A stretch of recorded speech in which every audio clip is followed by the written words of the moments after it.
자, ASP.NET MVC는요, ASP.NET의 크게 여러 가지 종류, ASP.NET 스택이라고 하는데요. 이제 ASP.NET이라는 기술의 하나의 종류입니다. 그래서 또 다른 하나의 종류고요. 그래서 이 표는 여러분들이 ASP.NET을 공부하시다 보면 특히 ASP.NET MVC라든가 ASP.NET 웹 API를 공부하다 보면 많이 보는 모양인데요. 이런 식으로 되어 있어요. 그래서 가장 기본적인 게 여기 부분, 자, 여기 부분이 ASP.NET 코어예요. 그래서 ASP.NET 코어는 모듈, 핸들러, 멤버십, 뭐 기타 등등 여러 가지 ASP.NET의 기본적인 기능들이 있잖아요. 그래서 이제 ASP.NET 기본적으로 제공해주는 여러 가지 기능들이 있는데요. 그런 기능들을 이제 ASP.NET의 ASP.NET 웹 폼스, 그 다음에 ASP.NET MVC, ASP.NET 웹 페이지, ASP.NET 웹 API 이런 식으로 서너 가지의 종류로 다시 한번 구분을 지을 수가 있습니다. 그래서 기본적으로 제일 먼저 나온 게 이 웹폼이죠. 그래서 제 강의에 굉장히 많은 부분이 ASP.NET 코어는 웹폼하고 같이 연동이 됩니다. 그래서 제 강의는 제 강의 이제 ASP.NET MVC4를 공부한다 했을 때도 기본적으로 ASP.NET 코어인 웹폼을 포함을 하고요. 그 다음에 웹폼을 그냥 먼저 포함하고요. 그래서 제 강의 기준으로는 ASP.NET 코어에서 MVC로 바로 가는 강의는 없고요. ASP.NET 코어는 ASP.NET 웹폼을 요만큼 묶어서 강의를 하고요. 그 다음에 ASP.NET MVC로 강의가 들어갑니다. 그래서 이제 간단하게 찍어보면 잠깐만요. 제가 펜으로 찍어보면 이제 ASP.NET 웹폼 있잖아요. 웹폼을 기준으로 그 다음에 MVC를 공부를 하시면 돼요. 그래서 만약에 여기서 제가 펜으로 보면 그래서 여기 보면 요만큼이 코어죠. 코어 이렇게 ASP.NET 코어는 웹폼을 제 강의로 기준으로 봤을 때 보는 거고요. 그 다음에 ASP.NET MVC는 여기 부분을 강의로 진행을 한다고 보시면 돼요. 그 다음에 웹페이지는 참고적으로 2013년도까지는 현재 웹페이지에 대한 강의 계획은 없습니다.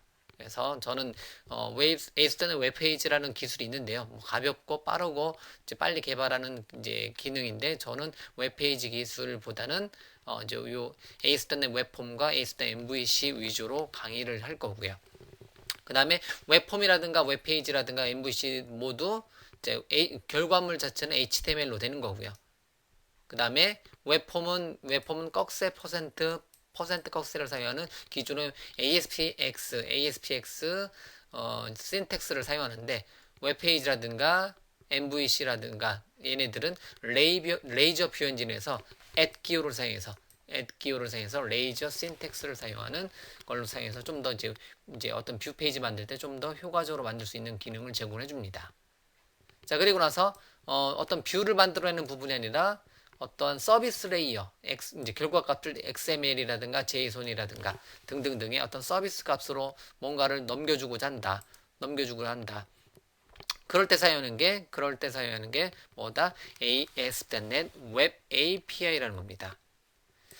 자, 그러면 ASP.NET 웹 API 같은 경우는 서비스 레이어여가지고요. 역시 마찬가지로 제 강의에서 ASP.NET 웹 API라는 이름으로 따로 제공이 될 거고요. 그래서 저 같은 경우는 ASP.NET 웹폼, ASP.NET MVC, ASP.NET 웹 API 이렇게 얘네들이 하나의 과목으로 편성이 되어 있다고 보시면 돼요.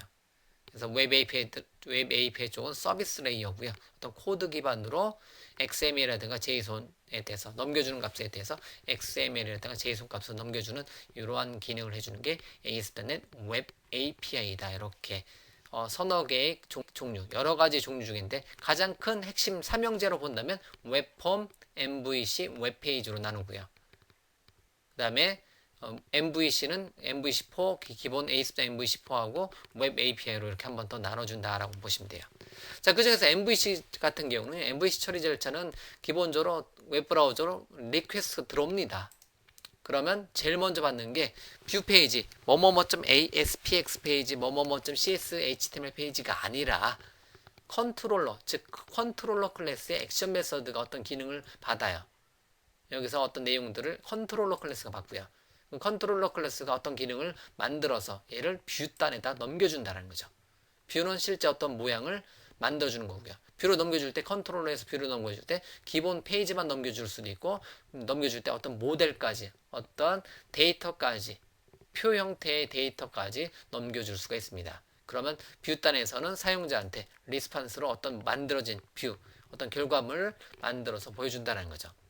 그래서 어떤 모델이 넘겨주면 그 모델을 어떤 차트라든가 아니면 사용자에 맞는 어떤 테이블 표 형태라든가 그런 걸 만들어 놓아서 뷰단에서 만들어서 실제 사용자는 리스판스 단에서는 어떤 이제 완성된 하나의 결과물이 만들어진 형태대로 이렇게 처리를 해줍니다. 그래서 MVC 같은 경우는 모델이 여기서 요 그림에서는 모델이 빠졌는데 모델은 그냥 가장 쉽게 얘기할 때는 그냥 표 형태의 데이터를 모델로 보셔도 돼요.